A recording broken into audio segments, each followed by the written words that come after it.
fastest growing cultural phenomenons of the past 15 to 20 years. If you walk past any kid on the street, they'll likely be able to tell you what their favorite game, console, or character is. But are these games good for our children, or do they plant a seed of violence in their heads? Lawmakers in California thought so, which is why they sought to make certain graphic games illegal to purchase for minors without their parents' consent. It is unquestionable, findings show that what children watch, they will parrot. They will try. No, they won't get their dad's gun and shoot somebody on the street.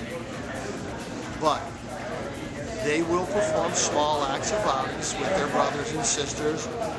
They'll be more aggressive. Their behavior will be more instinctual rather than thought out. The more violent things that they see, the more tendency they'll have to respond to certain situations with violence. Maybe not the same level they see on TV. It's hard to duplicate Saving Private Ryan, the kind of violence you see there. But it's unquestionable. Even in their earliest stages, video games have always incorporated some aspect of violence, be it shooting down enemies, blowing up buildings, or getting into violent drag races. With the improvement of technology, these scenarios have become progressively more realistic. That's why on July 29, 1994, Congress approved the Entertainment Software Rating Board, or ESRB, to give a rating to such games. Games that contain large amounts of blood, gore, and violence are now given an M rating. But in 2005, the California State Legislature passed AB 1179, which banned the sale of violent video games to anyone under the age of 18 and required these games to have clear labeling beyond the ESRB's rating. Have you noticed any changes in your children's behavior after watching them play these games? Yeah, after playing these games, I've seen that they really kind of just stay in their rooms or stay isolated from the family. But when they do come out, it's for short times, and they tend to be very irritable. Now, as a teenager, do you notice any changes either during gameplay or post-gameplay? I don't really see any changes. I mean, I just play the game and I don't really take it too seriously.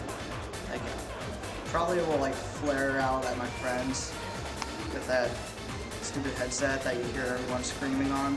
But don't take too literally. I mean, it's not like I want to kill everyone, and it's not like I actually will think of just killing people daily, because that seems like it's a bad habit.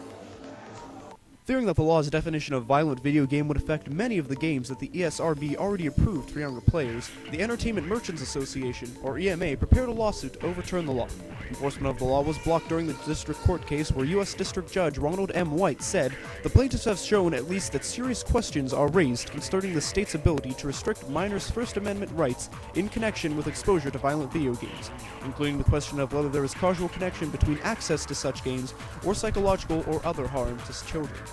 California Governor Arnold Schwarzenegger appealed the case in 2007, stating that the people of California have a responsibility to our kids and our communities to protect against the effects of games that depict ultra-violent actions. The Ninth Court of Appeals affirmed White's decision, so Schwarzenegger sent it to the Supreme Court.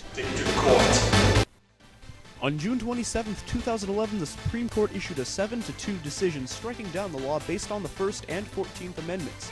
The majority decision was written by Justice Scalia, which held that video games qualified for First Amendment rights. Scalia stated, like the protected books, plays, and movies that preceded them, video games communicate ideas and even social messages through many familiar literary devices, such as character, dialogue, plot, and music, and through features distinctive to the medium, such as the player's interaction with the virtual world. That suffices to confer First Amendment protection. Justices Thomas and Breyer dissented. Thomas wrote in his dissent that the Founding Fathers believed that parents held authority over their minor children, and that the First Amendment does not include the right to speak to a minor without the consent of their parents. In a national poll, 39% of voters agreed with the majority's opinion that it should be in the parents' power to decide.